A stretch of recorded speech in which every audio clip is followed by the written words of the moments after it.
నమస్కారం ఘంటారావానికి స్వాగతం. ముందుగా ప్రధానాంశాలు.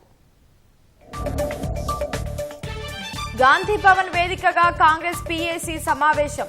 స్థానిక సంస్థల ఎన్నికలు, బీసీ రిజర్వేషన్లే ప్రధాన ఎజెండా. జూబ్లీహిల్స్ ఉప ఎన్నికలో జెండా ఎగరేస్తామని కాంగ్రెస్ ధీమా. నేతలకు దిశానిర్దేశం చేసిన మంత్రులు తుమ్మల, వివేక్. క్రికెట్ బ్యాట్ చోరీని అడ్డుకున్నందుకే బాలిక హత్య. నిందితుడిని కఠినంగా శిక్షించాలని తల్లిదండ్రుల డిమాండ్.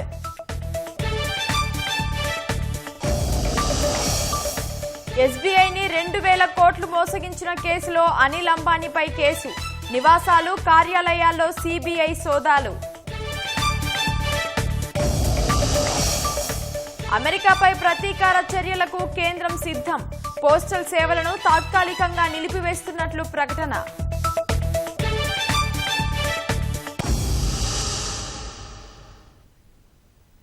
స్థానిక సంస్థల ఎన్నికల్లో పార్టీ పరంగా అనుసరించాల్సిన వ్యూహ ప్రతివ్యూహాలే ప్రధాన ఎజెండాగా ముఖ్యమంత్రి రేవంత్ రెడ్డితో పీసీసీ కోర్ కమిటీ సభ్యులు సమావేశమయ్యారు.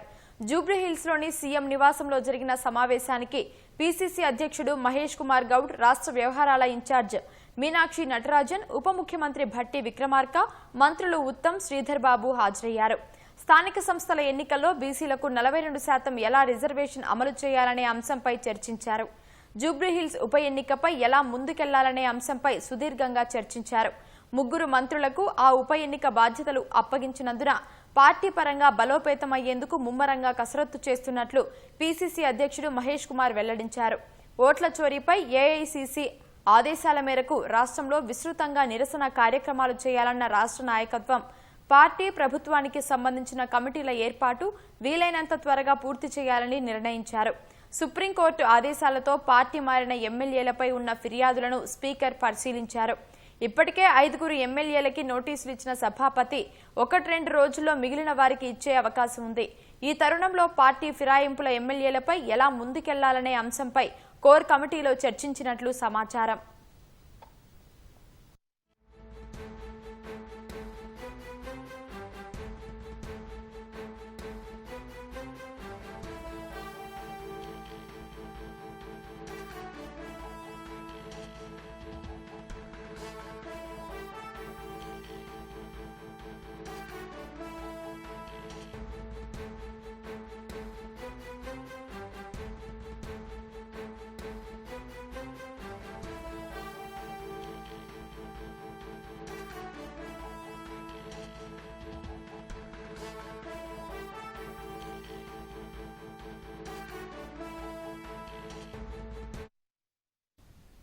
మూసీ రివర్ ఫ్రంట్ డెవలప్మెంట్ ప్రాజెక్టుకు రాష్ట్ర ప్రభుత్వం 375 కోట్లు విడుదల చేసింది.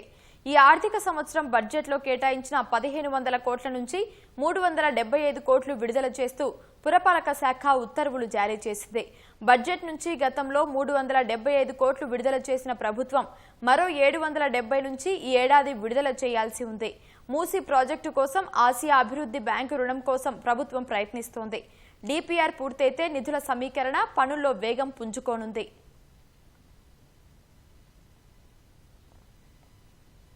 యూరియా సరఫరా కోసం ఎప్పటికప్పుడు కేంద్రంతో సంప్రదింపులు చేస్తున్నందున రైతులు ఆందోళన చెందాల్సిన అవసరం లేదని వ్యవసాయ మంత్రి తుమ్మల నాగేశ్వరరావు చెప్పారు. సచివాలయంలో Ramagundam fertilizers and chemicals limited RFCL CEO Alok Singhal, NFCL Telangana sales manager రాజేష్తో తుమ్మల సమీక్ష నిర్వహించారు. రాష్ట్రానికి ఆర్ఎఫ్సీఎల్ నుంచి రావాల్సిన యూరియా కోటాలో ఇంకా 62,473 మెట్రిక్ టన్నులు అందలేదని ఎండీ దృష్టికి తీసుకెళ్లారు. రాష్ట్రానికి యూరియా సరఫరా ఆలస్యంతో అన్నదాతలు ఇబ్బంది పడుతున్నారన్న తుమ్మల, పంటలపై ప్రతికూల ప్రభావం పడకముందే రాష్ట్రానికి రావాల్సిన మొత్తాన్ని అందేలా చర్యలు తీసుకోవాలని కోరారు. రైతులకి అసౌకర్యం కలగకుండా ఎరువుల పంపిణీ తక్షణమే జరగాలని స్పష్టం చేశారు. రాష్ట్రానికి కావాల్సిన యూరియాను త్వరలోనే సరఫరా చేస్తామని ఆర్ఎఫ్సీఎల్ ఎండీ హామీ ఇచ్చారు. ఇవాళ మరో 6,543 మెట్రిక్ టన్నుల యూరియా రానుందని ప్రకటించారు. నెలాఖరు వరకు మరో 37,877 మెట్రిక్ టన్నులు వచ్చే అవకాశం ఉన్నందున రైతులు ఆందోళన చెందవద్దని మంత్రి తుమ్మల సూచించారు. రాష్ట్రంలోని రైతులకు ఎరువులను సకాలంలో సరఫరా చేయడంలో ప్రభుత్వం విఫలమైందని బీఆర్ఎస్ శాసనసభ్యుడు హరీష్ రావు విమర్శించారు. దేశంలో ఎరువుల కొరత లేదని కేంద్ర రసాయనాలు, ఎరువుల మంత్రిత్వ శాఖ ప్రకటన విడుదల చేసిందని తెలిపారు. 143 లక్షల మెట్రిక్ టన్నుల యూరియాకు గాను 183 లక్షల మెట్రిక్ టన్నులు అందుబాటులో ఉందని అందులో పేర్కొందని గుర్తు చేశారు. కేంద్ర ప్రభుత్వ గణాంకాలు జాతీయ స్థాయిలో ఎరువులు మిగులులో అందుబాటులో ఉన్నట్లు చూపిస్తున్నాయని అన్నారు. ఇప్పుడు ఎవరు అబద్ధం చెబుతున్నట్లు అని హరీష్ రావు ప్రశ్నించారు. రాష్ట్రంలో యూరియా కొరత ప్రభుత్వ నిర్లక్ష్యానికి నిదర్శనమని ఆగ్రహం వ్యక్తం చేశారు. ప్రభుత్వ పాఠశాలల్లో మౌలిక సదుపాయాలు కల్పించడంలో రాష్ట్ర ప్రభుత్వం పూర్తిగా విఫలమైందని కేంద్ర మంత్రి కిషన్ రెడ్డి ఆరోపించారు. కేసీఆర్ పోయి రేవంత్ రెడ్డి వచ్చినా ప్రభుత్వ పాఠశాలల్లోని సమస్యలు తీరడం లేదని మండిపడ్డారు. హైదరాబాద్ అంబర్పేటలో ప్రభుత్వ ఇంగ్లీష్ మీడియం పాఠశాల విద్యార్థులకు భరత్ సేవాశ్రమం ఆధ్వర్యంలో కేంద్ర మంత్రి నోట్ పుస్తకాలు పంపిణీ చేశారు. ప్రత్యేక తెలంగాణ వచ్చాక విద్యార్థుల పరిస్థితి మారుతుందని ఆశిస్తే ఎలాంటి ఫలితం లేకుండా పోయిందన్నారు. హాస్టళ్లలో సరైన భోజనం లభించక విద్యార్థులు తీవ్ర ఇబ్బంది పడుతున్నా ప్రభుత్వం పట్టించుకోవడం లేదని కిషన్ రెడ్డి విమర్శించారు. ప్రభుత్వ హాస్టల్లో ఉన్నటువంటి పిల్లలకు సరైనటువంటి భోజనం కూడా పెట్టని పరిస్థితి. ప్రభుత్వ పాఠశాలకు సంబంధించి కొత్త భవనాలు నిర్మాణం చేయాలి. మండలానికి ఇంటర్నేషనల్ స్కూల్ అన్నారు, కానీ ఉన్నటువంటి స్కూళ్లను పట్టించుకునేటువంటి పరిస్థితి లేదు. స్కూళ్లకు సంబంధించినటువంటి భవనాల రిపేరింగ్ కానీ, అక్కడ అన్ని స్కూళ్లలో విద్యుత్ సౌకర్యం కానీ, మంచినీటి సౌకర్యం కానీ ఇవ్వాలి. అదేవిధంగా ఏదైతే కేంద్ర ప్రభుత్వం మిడ్ డే మీల్స్ ఏర్పాటు చేసిందో ఆ మిడ్ డే మీల్స్ ను ప్రాపర్ గా విద్యార్థులందరికీ పరిశుభ్రంగా అందించేటువంటి ప్రయత్నం చేయాలి. మన తెలంగాణ రాష్ట్రం ఏర్పడిన తర్వాత ప్రభుత్వ పాఠశాలల పనితీరు మెరుగుపడాల్సినట్టుండే, కానీ అనుకున్నంతగా మరి ఆ పరిస్థితుల్లో ప్రభుత్వ పాఠశాలలు ముందుకెళ్లడం లేదు. కాబట్టి ప్రభుత్వం దీనిపైన ఉన్నత స్థాయి సమావేశం నిర్వహించి ప్రభుత్వ పాఠశాలకు సంబంధించినటువంటి మెరుగైనటువంటి సౌకర్యాలు కల్పించాల్సిందిగా కోరుతా ఉన్నాను. ఓపెన్ ఏఐ సంస్థ తన కార్యకలాపాలను హైదరాబాద్ లో ప్రారంభించాలని బీఆర్ఎస్ కార్యనిర్వాహక అధ్యక్షుడు కేటీఆర్ కోరారు. భారత్లో త్వరలో కార్యాలయంలో ఏర్పాటు చేస్తామన్న కంపెనీ సీఈఓ శామ్ ఆల్ట్మన్ ప్రకటన నేపథ్యంలో కేటీఆర్ స్వాగతం పలికారు. దేశానికి హైదరాబాద్ సరైన గేట్వేగా, ఓపెన్ ఏఐ వంటి సంస్థలకు ఆదర్శవంతమైన కేంద్రంగా అభివర్ణించారు. టీహబ్, వీహబ్, టీవర్క్స్, ఇన్నోవేషన్ సెల్ వంటివి నగరంలో ఉన్నాయని కేటీఆర్ ఎక్స్లో పేర్కొన్నారు. Microsoft, Google, Amazon, meta, Apple, Qualcomm లాంటి అనేక గ్లోబల్ టెక్ దిగ్గజాలకు హైదరాబాద్ కేంద్రంగా మారిందన్నారు. హైదరాబాద్లోని ప్రతిభ, ఇన్నోవేషన్, నూతన ఆవిష్కరణలు, గ్లోబల్ కనెక్టివిటీల కలయికతో ఏఐ విప్లవాన్ని ముందుకు నడిపిస్తుందని కేటీఆర్ విశ్వాసం వ్యక్తం చేశారు. జూబ్లీహిల్స్ ఉప ఎన్నికల్లో కాంగ్రెస్ పార్టీ జెండా ఎగురవేయాలని ఆ నియోజకవర్గ ఇన్ఛార్జ్ మంత్రులు వివేక్ వెంకటస్వామి, తుమ్మల నాగేశ్వరరావు పార్టీ నాయకులకు దిశానిర్దేశం చేశారు. హైదరాబాద్ జూబ్లీహిల్స్ ఉప ఎన్నిక సన్నద్దతపై AICC incharge secretary Viswanathan Perumal, నియోజకవర్గ ఇన్ఛార్జ్ మంత్రులు పొన్నం ప్రభాకర్, వివేక్ వెంకటస్వామి, తుమ్మల నాగేశ్వరరావులతో సమావేశం జరిగింది. ఈ సమావేశంలో కార్పొరేషన్ చైర్మన్లు, పార్టీ ఉపాధ్యక్షులు, పరిశీలకులు, ఇతర నేతలు పాల్గొన్నారు. ప్రభుత్వ పథకాలను ప్రజల్లోకి విరివిగా తీసుకెళ్లాలని మంత్రులు సూచించారు. ప్రతి బూత్ కి ఒకరు ఇన్ఛార్జిగా ఉండాలన్న మంత్రులు పార్టీ ఇచ్చిన బాధ్యతలను సక్రమంగా నిర్వహించాలని సూచించారు. కాంగ్రెస్ రాజకీయ వ్యవహారాల కమిటీ పీఏసీ సమావేశం జరుగుతోంది. బీసీలకు 42% రిజర్వేషన్లు, స్థానిక సంస్థల ఎన్నికలు సహా పలు కీలక అంశాలపై చర్చించి నిర్ణయం తీసుకోనున్నట్లు తెలుస్తోంది.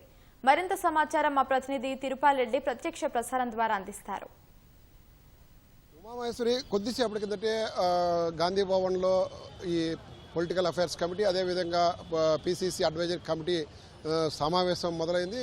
ఈ సమావేశము రాష్ట్ర వ్యవహారాల ఇన్ఛార్జి మీనాక్షి నటరాజన్ అధ్యక్షతన కొనసాగుతోంది. సమావేశంలో ముఖ్యమంత్రి రేవంత్ రెడ్డితో పాటు పీసీసీ అధ్యక్షుడు మహేష్ కుమార్ గౌడ్, అదేవిధంగా ఈ పీఏసీ అట్లాగే అడ్వైజరీ కమిటీ, 2 కమిటీలలో ఉన్న సభ్యులంతా కూడా ఈ సమావేశంలో పాల్గొన్నారు. ఈ సమావేశంలో కీలకమైన అంశాలు చర్చించనున్నట్టుగా పార్టీ వర్గాలు చెప్పినాయి. ప్రధానంగా మేజర్ అజెండాగా చెప్పాలంటే కూడా స్థానిక సంస్థ ఎన్నికలు సెప్టెంబర్ 30వ తేదీ లోపల నిర్వహించాలని ఇప్పటికే హైకోర్టు ఆదేశాలు ఇచ్చినది. కాబట్టి ఆ ఆదేశాల మేరకు 30వ తేదీ లోపల స్థానిక సంస్థల ఎన్నికల నిర్వహణకు ఏ విధంగా ముందుకు వెళ్లాలనే అంశంపైన చర్చించనున్నారు. అదేవిధంగా ఈ స్థానిక సంస్థల ఎన్నికల్లో బీసీలకు 42% రిజర్వేషను అమలు చేయాలన్న కృతనిశ్చయంతో ప్రభుత్వం ఉంది. అయితే అధికారికంగా అమలు చేసేదానికి అవకాశం లేకుండా పోయింది. ఇప్పటికే కులగణన తర్వాత బీసీ రిజర్వేషన్ సంబంధించి అసెంబ్లీలో ఏకగ్రీవంగా తీర్మానం చేసి కేంద్రానికి పంపించింది. కేంద్రం ఆమోదం తెలిపితే ఏదైతే రిజర్వేషన్ల మీద సీలింగ్ ఉండదో ఈ సీలింగ్ను ఎత్తివేసేదానికి అవకాశం ఉంటుంది.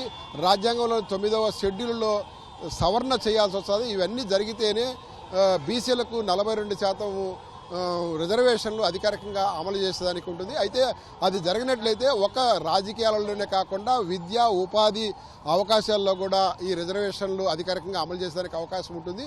కానీ అది జరగలేదు కాబట్టి ఇప్పుడు ప్రత్యామ్నాయంగా ఆర్డినెన్స్ తెచ్చి ఆర్డినెన్స్ ద్వారా కూడా అమలు చేయాలని ప్రయత్నం చేశారు. కానీ ఆర్డినెన్స్కి కూడా గవర్నర్ ఆమోదం తెలపకుండా రాష్ట్రపతికి పంపించారు. కాబట్టి అటు అది ఆర్డినెన్స్ కూడా పెండింగ్ పడి ఉన్నది. ఇప్పుడు మొత్తం పెండింగ్లో ఉండడంతో రిజర్వేషన్లకు సంబంధించి ఏ విధంగా ముందుకెళ్లాలన్నది పార్టీ పరంగా నిర్ణయం తీసుకోవాల్సింది. ఇక్కడ రాజకీయ వ్యవహారాల కమిటీలో అందరూ సీనియర్ నాయకులందరూ కూడా ఉంటారు కాబట్టి వాళ్ళందరి అభిప్రాయాలు తీసుకొని పార్టీ పరంగా 42% రిజర్వేషన్ అమలు చేయాలన్న ఆలోచనతో ఉన్నట్టుగా తెలుస్తుంది. దానికి సంబంధించి చర్చించిన తర్వాత ఒక నిర్ణయానికి రానున్నారు.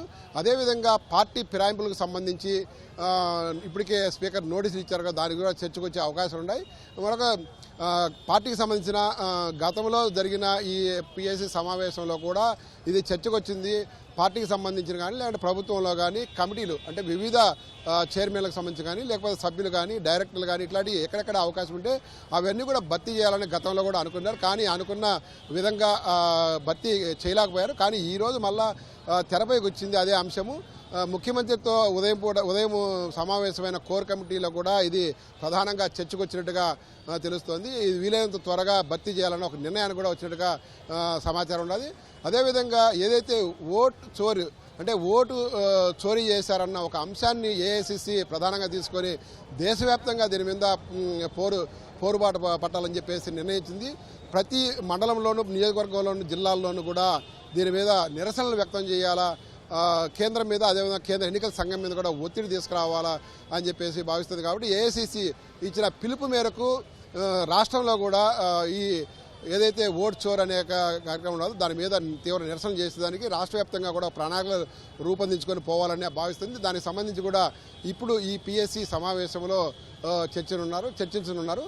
అదేవిధంగా స్థానిక సంస్థల ఎన్నికలకు వెళ్లేదానికి ఒకవేళ ఈ పిఎస్సిలో నిర్ణయం తీసుకున్నట్లయితే కూడా ఎక్కడైతే క్షేత్రస్థాయిలో పార్టీ స్థితిగతులు ఏ విధంగా ఉన్నాయి, ఆ పార్టీని బలోపేతంగా ఏ విధంగా చేయాలి, మండల స్థాయి నుంచి రాష్ట్ర స్థాయి వరకు నాయకులు ఎవరెవరు ఏ బాధ్యతలు నిర్వహించాలి, ఏ విధంగా ముందుకు వెళితే కొన్నా క్షేత్రస్థాయిలో పార్టీ బలోపేతం అవుతుంది. పంచాయతీ ఎన్నికల్లో కానీ జెడ్పీటీసీ కానీ ఎంపీటీసీ ఎన్నికల్లో కానీ దేంట్లైనా కానీ పార్టీ ఆధిక్యం సాధించాలని చెప్పేసి ఒక ఆలోచనతో ఉన్నారు. పంచాయతీ ఎన్నికల్లో పార్టీ గుర్తుండదు కాబట్టి ఎక్కువ మందిని స్థానికంగా ఉండి మద్దతు ఇచ్చి వాళ్ళు గెలిపించుకోవాలని ఒక ఆలోచన చేస్తారు. జెడ్పీటీసీ ఎంపీటీసీలకు వచ్చేప్పటికల్లా అధిక స్థానాలు జిల్లా పరిషత్తులు కానీ అధిక స్థానాలు అట్లా మండల పరిస్థితులు కానీ కూడా అధికార పార్టీ కైవసం చేసుకోవాలని ఒక ఆలోచనతో పార్టీ ముందుకు పోతుంది. కాబట్టి దాని మీద కూడా చర్చించనున్నారు. ఇలా అన్ని అంశాల మీద పూర్తి స్థాయిలో చర్చించిన తర్వాత ఒక నిర్ణయానికి రానున్నారు. ఈ సమావేశం అయిపోయిన తర్వాత స్థానిక సంస్థల ఎన్నికలకు సంబంధించి అదేవిధంగా 42% బీసీల రిజర్వేషన్లకు సంబంధించి ఒక స్పష్టత వచ్చే అవకాశం ఉండదని పార్టీ వర్గాలు చెప్తున్నాయి. Over to studio. ధన్యవాదాలు తిరుపాల్ రెడ్డి.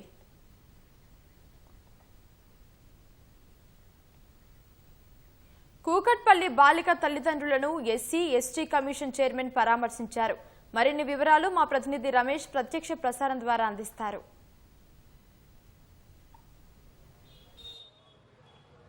నగరంలో సంచలనం సృష్టించిన కుక్కట్పల్లి చిన్నారి హత్య కేసులో పోలీసుల ఇప్పటివరకే ఈ కేసును ఛేదించిన సంగతి తెలిసింది. అయితే ఇప్పటికే బాధిత కుటుంబ సభ్యులు వారి తల్లిదండ్రులు కానీ తర్వాత వారి కుటుంబ సభ్యులు కూడా పోలీస్ స్టేషన్ ఎదుట దాదాపు ఆందోళనకు దిగడం జరిగింది. తమ కుటుంబానికి న్యాయం చేయాలి, ఎవరైతే నిందితుడు మైనర్ బాలుడిగా ఉన్నారో అతన్ని మైనర్ బాలుడిగా చూపించడంతో కూడా అతనికి ఈ కేసుకు సంబంధించి కూడా ఆ శిక్ష తక్కువగా పడుతుందని ఒక అనుమానంతో కూడా అయితే ఆందోళన చేయడం జరిగింది.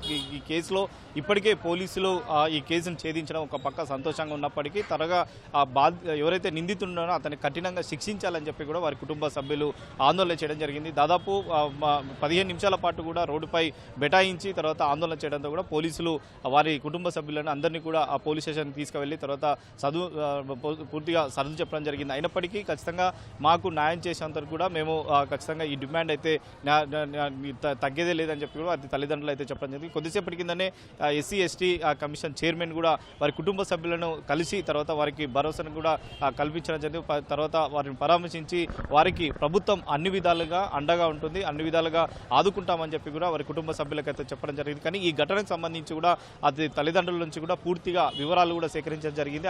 ఆ రోజు జరిగిన హత్య సమయంలో సంబంధించి కానీ తర్వాత అమ్మాయి ఆ రోజు హత్య సంబంధించి కూడా పూర్తి వివరాలు వారి తల్లిదండ్రుల నుంచి అయితే ఆ వివరాలు అయితే తీసుకొని తర్వాత ప్రభుత్వం దృష్టికి తీసుకువెళ్ళి తర్వాత దీంట్లో ఎస్సీ ఎస్టీ కింద కేసు నమోదు చేయాలని చెప్పి కూడా పోలీసులకు ఆదేశిస్తామని చెప్పి కూడా ఎస్సీ ఎస్టీ కమిషనర్ చైర్మన్ కొద్దిసేపటి కింద అయితే మీడియాతో మాట్లాడుతూ కూడా చెప్పడం జరిగింది. ఇప్పటివరకు తల్లిదండ్రులకు సంబంధించి కూడా వారికి కొంతవరకు భరోసాను కల్పించడం తర్వాత ప్రభుత్వం నుంచి కూడా డబుల్ బెడ్రూమ్లో కానీ తర్వాత వారికి ప్రభుత్వం అన్ని విధాలుగా ఆదుకునేందుకు కూడా అన్ని చర్యలు తీసుకుంటామని చెప్పి కూడా అతను చెప్పడం జరిగింది. దీంతో ఇక్కడ నుంచి వారి కుటుంబ సభ్యులు కూడా కొద్దిసేపటి కిందనే ఇటు కేఏ పాల్ కానీ కొంతమంది వచ్చి వారి కుటుంబ సభ్యులు కూడా పరామర్శించి తర్వాత ఈ కేసులో నిందితుడిగా ఉన్న ఎవరైతే మైనర్ బాలుడు ఎవరైతే ఉన్నారో అతనికి శిక్ష పడించేందుకు తర్వాత త్వరగా ఆ కోర్టులో విచారణకు సంబంధించి కూడా త్వరగా ఆ విచారణ జరిపి తర్వాత నిందితుడికి సంబంధించి కూడా శిక్ష పడేలా చర్యలు తీసుకోవాలని చెప్పి కూడా వారి తల్లిదండ్రులు అయితే డిమాండ్ చేస్తున్న పరిస్థితి అయితే ఉంది.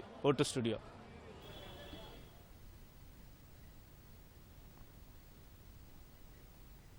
అమెరికా అధ్యక్షుడు డొనాల్డ్ ట్రంప్ సుంకాల బెదిరింపులు కొనసాగుతున్నాయి. ఇప్పటికే స్టీల్, అల్యూమినియం, ఆటో, ఇతర రంగాలపై టారిఫ్లు విధించిన ట్రంప్ తాజాగా ఫర్నిచర్ దిగుమతులపై సుంకాలు విధిస్తామని హెచ్చరించారు. అమెరికాలోకి వచ్చే ఫర్నిచర్ దిగుమతులపై సుంకాలు విధిస్తామని ట్రూత్ సోషల్ వేదికగా ట్రంప్ ప్రకటించారు.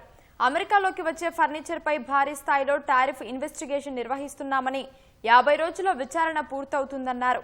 ఆ తర్వాత నిర్ణయం తీసుకుంటామని అన్నారు. అయితే ఎంత మేరకు టారిఫ్లు విధిస్తారనేది మాత్రం వెల్లడించలేదు. North Carolina, South Carolina, Michigan కు తిరిగి ఫర్నిచర్ పరిశ్రమను తిరిగి తీసుకురావడానికే ఈ చర్యలని ట్రంప్ పేర్కొన్నారు. రష్యా చమురు కొనుగోలు చేస్తుందన్న కారణంతో భారత్పై అమెరికా విధించిన 25% అదనపు సుంకాలు ఈ నెల 27 నుంచి అమల్లోకి రానున్నాయి. అమెరికా అధ్యక్షుడు డొనాల్డ్ ట్రంప్ సుంకాల బెదిరింపులను భారత్ తిప్పికొట్టింది. దేశ ప్రయోజనాలకు అనుగుణంగా తమ ప్రభుత్వ నిర్ణయాలు ఉంటాయని విదేశాంగ మంత్రి ఎస్ జయశంకర్ స్పష్టం చేశారు. భారత్తో సమస్య ఉంటే తమ ఉత్పత్తులను కొనుగోలు చేయాల్సిన అవసరం లేదన్నారు. ఆంగ్ల దినపత్రిక ఎకనామిక్ టైమ్స్ ఆధ్వర్యంలో ఢిల్లీలో జరిగిన వరల్డ్ లీడర్స్ ఫోరం సదస్సులో పాల్గొన్న జయశంకర్ రష్యా చమురు కొనుగోలుపై వస్తున్న విమర్శలపై స్పందించారు. భారత్, అమెరికా మధ్య వాణిజ్య చర్చలు కొనసాగుతున్నాయని, తమకంటూ కొన్ని ప్రయోజనాలున్నాయని తెలిపారు. వాటిని కాపాడాల్సిన బాధ్యత తమ ప్రభుత్వంపై ఉందన్నారు. రైతులు, పాల ఉత్పత్తిదారుల ప్రయోజనాలను రక్షించడం ప్రభుత్వ లక్ష్యమన్నారు. ఈ విషయంలో తమ ప్రభుత్వం రాజీ పడే ప్రసక్తే లేదని జయశంకర్ తేల్చి చెప్పారు. భారత్తో సమస్య ఉంటే తమ చమురును శుద్ధి చేసిన ఇతర ఉత్పత్తులను కొనుగోలు చేయొద్దని, వాటిని కొనుగోలు చేయాలని తాము ఎవరిని బలవంతం చేయట్లేదని జయశంకర్ అన్నారు. మాస్కోతో తాము వాణిజ్యం పెంచుకోవాలని అనుకుంటున్నట్లు చెప్పారు. అయితే ఉక్రెయిన్ రష్యా యుద్ధంపై భారత్ వైఖరి సుస్పష్టమని, ఆ దేశాల మధ్య ఉద్రిక్తతలు త్వరగా చల్లారాలని ఆకాంక్షిస్తున్నట్లు జయశంకర్ తెలిపారు. I think recent experience has taught us that don't be excessively dependent on a single supply chain or a single country source. Recent experience has also taught us don't be dependent on a single market. So it isn't just from the sourcing to the production, it is also from the production to the market. Now, that doesn't mean you switch off from somewhere, it means you diversify. భారత్పై సుంకాల యుద్ధానికి దిగిన అమెరికాపై కేంద్రం ప్రతీకార చర్యలకు దిగింది. అమెరికాకు postal సేవలను తాత్కాలికంగా నిలిపివేస్తున్నట్లు ప్రకటించింది. యుఎస్ కొత్త నిబంధనలు కారణంగా ఆ దేశానికి వెళ్లే అన్ని రకాల పోస్టల్ వస్తువులను తాత్కాలికంగా నిలిపివేయాలని నిర్ణయించినట్లు తపాలా శాఖ వెల్లడించింది. ఆగస్టు 29 నుంచి $800 విలువైన వస్తువులపై సుంకాల మినహాయింపును ఉపసంహరించుకున్నట్లు జూలై 30న యుఎస్ ప్రభుత్వం ఎగ్జిక్యూటివ్ ఆర్డర్ జారీ చేసిన నేపథ్యంలో తపాలా శాఖ ఈ నిర్ణయం తీసుకున్నట్లు ప్రభుత్వ వర్గాలు తెలిపాయి. అయితే $100 వరకు విలువైన బహుమతి వస్తువులపై సుంకాల మినహాయింపు కొనసాగుతుందని పేర్కొన్నాయి.